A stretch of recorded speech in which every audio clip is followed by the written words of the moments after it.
one of the issues, or rather bone of contentions here, is of course the composition and restructuring of the Independent Electoral and Boundaries Commission. And of course you saw what happened the other day. The Azimio, like specifically ODM side, decided not to nominate anybody to that panel that upon request by the government of the day. And during one of their rallies in Mombasa, in the other time in Kakamega, they said that one, they do not actually recognize that panel that has been constituted by the president, because they're saying that the president is out to come up with a commission that perhaps would be lenient to him, or rather that would actually play along the tunes of the president of the day, that is William Ruto. And of course they're saying that for him, he's busy preparing himself for 2027. Now, on the other hand, the president has said here that they followed the due process, they followed the law, and therefore these people who want actually to bring in their own self-interest is not going to listen to them. What's your view about the composition of that selection panel, of course, and what is it that you expect of the new IEBC? Because this is also one of the issues that is actually bringing problems between these two sides. You know, we are in a state that you could describe sort of a revolution. That Kenya is about to experience very fundamental change, and nobody can stop it. Together with other Kenyans, a few other Kenyans, and we are inviting many others, we think we can make it better. We can midwife this change in a better way. That's the only thing you can do, but you cannot stop change. Now, this change is in what you want to see as a revolution. Now, what is happening? When you are about to have dramatic changes, such as those you get during a revolution, it will do you good to understand that sometimes the game is being played outside the normal ecosystem. The legal infrastructure may not be what is being used. If you don't understand that, then you'll be swept by the tides of the revolution. And therefore, let's take IEBC, for example. Let's make a very quick observation that elections can bring a country down, and you have to manage the elections as well as you can. We even saw in America what was happening. So elections must be handled well. At least Americans have institutions and they are strong and they can do it better. But at least you could see ugly heads of things happening. And they manage it very well. And many other countries. So let's not play around with elections. Second thing I want to tell you about IEBC is that it cannot be business as usual. It is delusional to think and to believe that you can constitute an IEBC today, even if Raila went home and I left you to do it, and have an election in 2027. In 2027, there will be no elections. Come on, maybe understand. Why is it so? If Raila went home, or if Ruto was able to manage these demonstrations, and then the revolution or everything aborted, and Ruto is happy, they have succeeded, Raila has given up, he's a frustrated old man, he goes to Bondo with a ile kofia wa Jaluo and he's fishing, walking on the shores like Victoria with some boys fishing for him. In the evening, he's carrying fish to his house to go and roast. There will be no election in 2027. Why? For the simple reason, nobody will take interest in that election. I was reading about a country, a big country. Oh God, why have I forgotten about it? Offstage, if you can even remind me. A country where only 18% of the people voted. Was it Nigeria or where? 18%? 18%. The rest boycotted. In this country, In 2013, 2 million people didn't vote. Out of 17, 15 voted. 2 didn't vote. In 2022, no, in 2017, 4 million people didn't vote. Out of 19, 15 voted. 4 million didn't vote.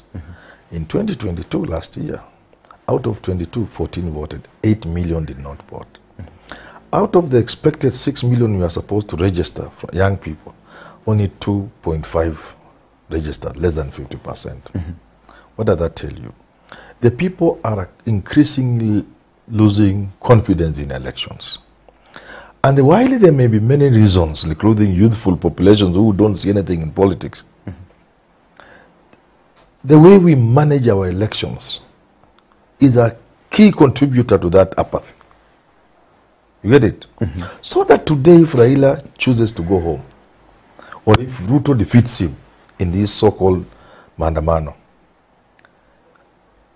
if Ruto wins with 3 million votes, I'll be very shocked. He will get 2 million votes, and his opponent will get 200,000. So how will you live in State House when only 4 or 5 million people have voted for you? That's the legitimacy question that was hanging over Uhuru's head in 2017. Because many parts of this country didn't take part in the repeat election. That was his election. That is Uhuru was running against Kenyatta. So if William wants to run against Ruto in 2027, it's good. But power is about legitimacy. That's the sweetness of power is to be found in legitimacy. Even olden kingdoms and olden empires, the wars were because the king wanted to get legitimacy. Okay? To have people to owe allegiance to you. So if you therefore understand what I'm saying, you will conclude that you cannot today purport to constitute an IEBC, legal or otherwise. It is a farce, because it is one of the things that will contribute to you winning, if you are William Ruto, an election with 3 or 4 million people. And there's no serious support. Who will stand against Ruto? Who? There will be nobody. If this thing goes the way it's going and people give up, Raila goes home or they crash him or they crash this revolution, you just tell President Ruto, you'll be alone in the election. William against Ruto. Somewhere in between there, if you are 3, nobody else will run for the election.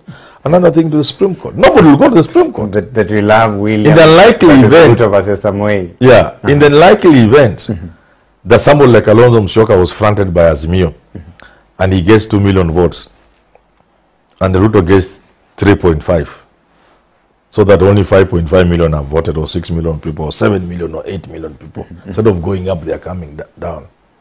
Even Kalonzo will not go to court. Because he knows he will not. This is where we are. Do you think this pattern? It is that like a small thing I'm calling hope, which has been crushed. Do you think this worries our leaders?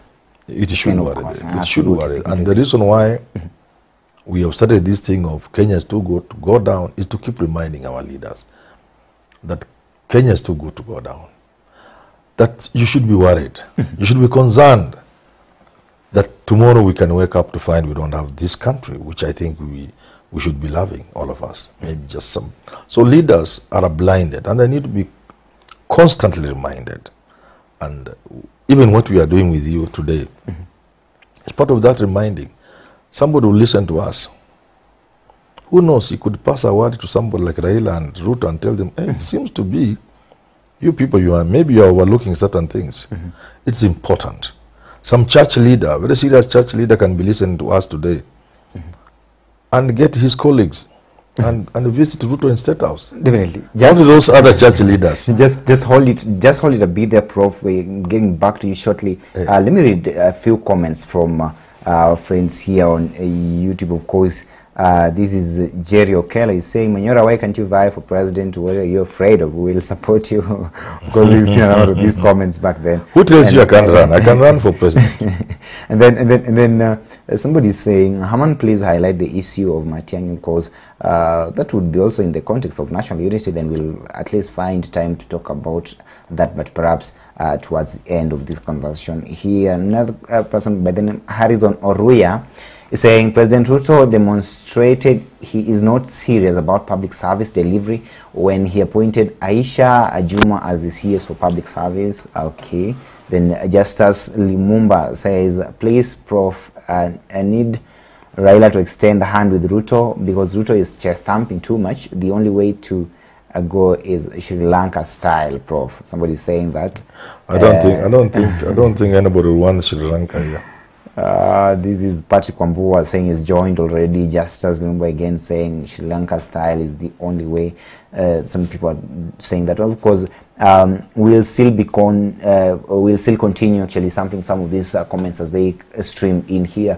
And in case we are not able to read your comments through YouTube, we request you that you actually super chat with us so that we may be able to see those comments. And because as you comment using the super chat, YouTube will definitely highlight some of them and we'll be able to see them. I'd also like to remind you that you can support this channel through the details actually stated there. If you look at the screen there, we have all our M-Pesa numbers and details. Every kind of financial detail is down there. You would perhaps want to support this production. We welcome each and every support from you, and please, so that some of these productions can actually be able to continue, and we'll continue giving you analysis of everything taking place in the country. Prof, I'm getting back to you shortly. Let me take the last comment here.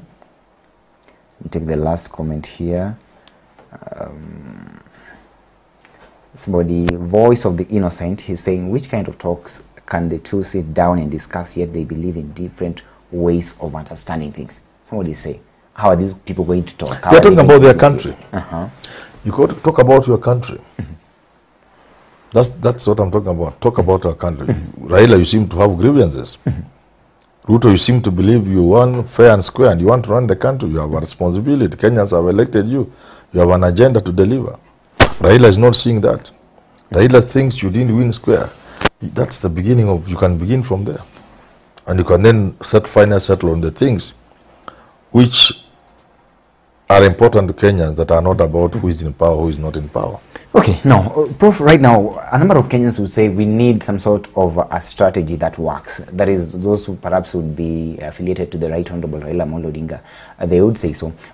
Taking you back to actually what you were talking about the IEBC and its constitution right now with what is taking place here. We saw the other time the Azimio side actually were invited when that kind of group, the parliamentary group that was actually formed to look into the issue of the embattled 4 IEBC commissioners, you remember, Cherera 4, definitely they decided to boycott that, and you saw very well that even without them, the government actually went ahead and succeeded in, actually the others resigned, but of course the one who remained, actually you saw the dead end that meant for her. And then we also saw they decided to boycott the nomination of the panel that would be very responsible and vital in the recruitment of the new IEBC commissioners. That one again is going on, and those people already sworn. So some of these things that they're avoiding right now, they're talking of, they do not recognize that panel.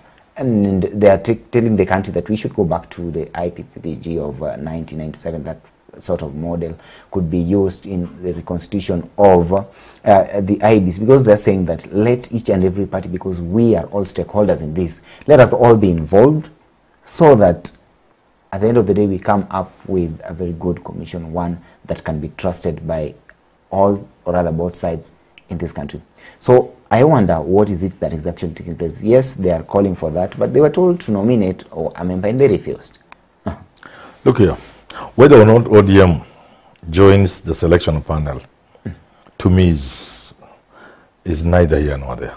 It's not important.